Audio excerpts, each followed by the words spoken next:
Précédemment, dans Jack Théorie des ensembles. Il n'a pas fallu bien longtemps à Alex pour charmer Alice. Jack est ravi pour son meilleur ami, mais de son côté, il n'a toujours pas trouvé l'amour et ne peut s'empêcher de penser à la copine de son pote.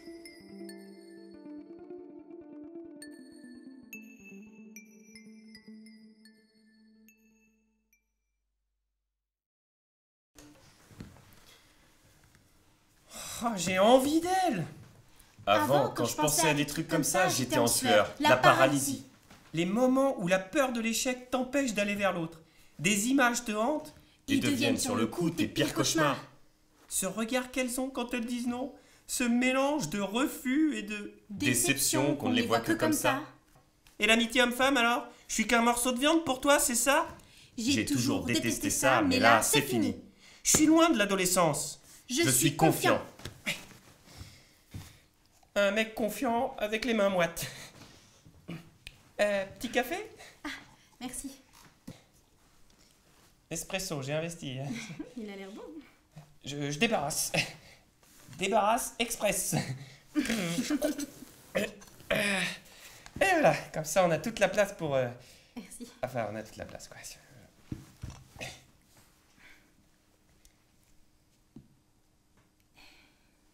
Et je pensais que tu avais grandi à Lille, en fait.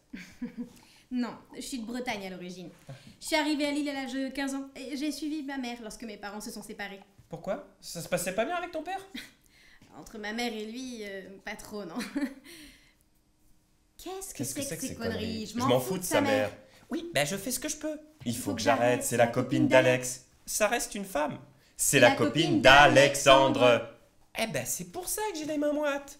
Cela dit, ça me regarde pas, c'est leur histoire. Ils sont ensemble depuis 2 ans et ils veulent avoir un gamin. Dont je suis censé être le parrain. Elle a qu'à l'avoir avec moi, son môme. Il faut que j'arrête. Ils étaient là il y a 2 semaines pour me demander d'être le parrain et là... Je sais que c'est pas bien, mais j'y peux rien. Elle m'attire. La question, c'est pas elle, c'est Alex. Lille, c'est très charmant. Très joli comme ville. Tu trouves de tout à toutes les heures du jour et de la nuit. Un peu comme ici. De toute manière, moi je serais incapable de vivre dans un bled où il faut acheter les clopes avant 19h30. C'est clair, moi aussi. Si je continue comme ça, on va s'échanger les adresses des tabacs ouverts 24h sur 24. Mais je m'en fous de Lille, de la beauté de cette ville, de son rapport avec ses parents. Je la veux, elle. Alexandre, Alex, c'est mon pote depuis plus de 15 ans. Elle, je la connais depuis un peu plus de 2 ans et mis à part son physique, elle n'a pas grand-chose pour elle. Ça sert à rien d'être médisant. Elle est très bien, cette fille. Et puis, je me souviens, je l'ai rencontrée le premier. Et je la lui ai laissée. En plus, je suis sûr qu'elle voulait pas de moi à l'époque. Oui, là, en tout cas, elle veut bien de moi. Est-ce que ça vaut le coup de risquer une amitié? Risquer une super amitié, juste pour... La réponse est contenue. Dans la question, non. Alors j'arrête de faire n'importe quoi. Je la renvoie chez eux. J'assume mon âge. Je me comporte comme un adulte. Et on n'en parle plus. Je tiens trop à Alex pour faire le mariole de toute façon. Et puis, moi aussi, j'en ai une de copine. Oui, super jolie aussi d'ailleurs. Et dont je suis très... Amoureux. Amoureux, voilà. Écoute, en fait, il va falloir que j'y aille. Ouais. Oui, parce que j'ai un rendez-vous et que je... Je suis un salaud. Pas si amoureux de sa copine que ça, finalement. Alex, Alex, Alex. Ouais, il n'est pas obligé de savoir. Alex, Alex. Je prends l'option d'être un vrai salaud. C'est la seule solution pour ne pas se sentir salaud. Les salauds, ils se foutent de tout. Donc ils peuvent être salauds sans que ça les trouble. En même temps, je suis pas sûr de pouvoir tenir. Est-ce que je peux être un salaud toute ma vie? Tout envoyer bouler? Être une enflure? Un véritable fils de pute? Ouais, je peux faire ça. Comme dans les westerns. Je serai le méchant. Toute une vie, c'est long quand même. Et si à un moment je craque? Si j'ai un moment de faiblesse et que je redeviens un type normal, ça va être la dépression. Plus d'amis, brouillé avec la famille, baisant avec des pétasses depuis des années. Pas très constructif comme plan de vie. En plus, avec Alex, il y a bien une chose dont on parle, c'est de femmes.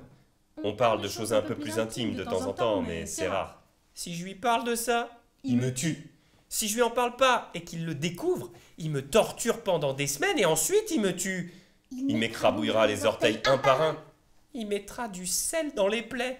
Il m'électrocutera les testicules. Il utilisera des techniques chinoises. Le coup du rat dans le rectum. Le supplice des 24 heures où le bourreau t'enlève la peau petit à petit. Il va me peler. Oh, je m'en fous, j'en peux plus. C'est vrai qu'elle est belle. Fuck Fuck Alex. C'est Alex. Voilà, ne vous inquiétez pas, je vous rassure, il y aura bien une suite à cet épisode, et pour être les premiers avertis vendredi prochain, il suffit de cliquer à droite pour vous abonner à la chaîne. En attendant, si vous avez manqué les épisodes précédents, vous pouvez cliquer sur le lien à gauche. Allez, bisous!